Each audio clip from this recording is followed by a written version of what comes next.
নমস্কার, কিলা আছো? আশা করছি খুব ভালো আছো। আমিও খুব ভালো আছি। আমার মিনি ব্লগে সবরে স্বাগতম জানাই। আমার খুব সুন্দর, সুন্দর ২ টা মিষ্টি লাউ গাছ হইছে। পাতাটাইন দেখেই বোঝা যায় গাছটা বড় হইব, বুঝছো? মিষ্টি লাউ খাওয়াক কি না খাওয়াক, আগার তো খাওয়াইব। ওই যে লাউর ডুগা কইন ওটা। আর এখন তো বসন্ত ঋতু আই গেছে। সব গাছে ফুলে কলি দিয়ে আইছে।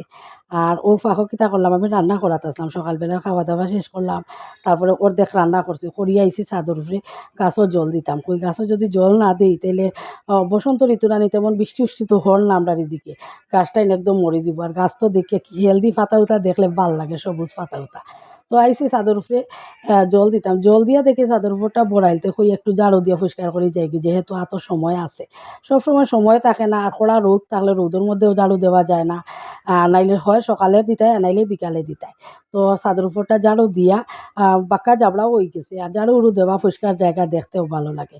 তো ঝাড়ুটা পরিষ্কার করে দিয়া তারপরে যাইমুনানি বাকি কিছু রান্না রইছে। আমার ঘরে আনছেন আজকে ফাটার মাংস।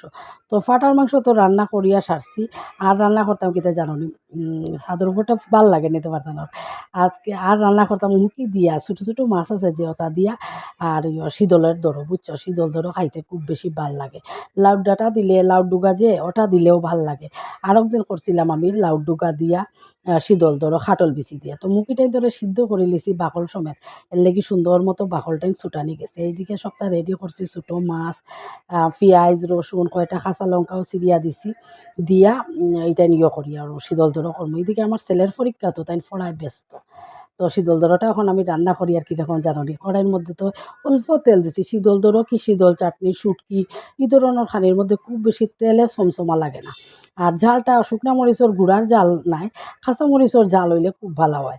তো তেলের মধ্যে তো পিঁয়াজ, রসুন, আদা কই আর পিঁয়াজ, রসুন দিছি, কাঁচামরিচ দিয়া একটু হলুদ দিয়া মুখে টেনশনে বাটছি। আর অল্প মরিচের গুঁড়া দিছি, স্লাইট একটু কালার হইতো গতিকে।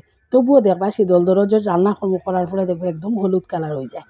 তো হলুদ কালার রান্না করে লিছি। আর এটা দেখতে হলুদ কালার ডাইলের মতো হইলে কিতা হইলো খাইতে কিতা কইতাম এত দুর্দান্ত স্বাদ হয়।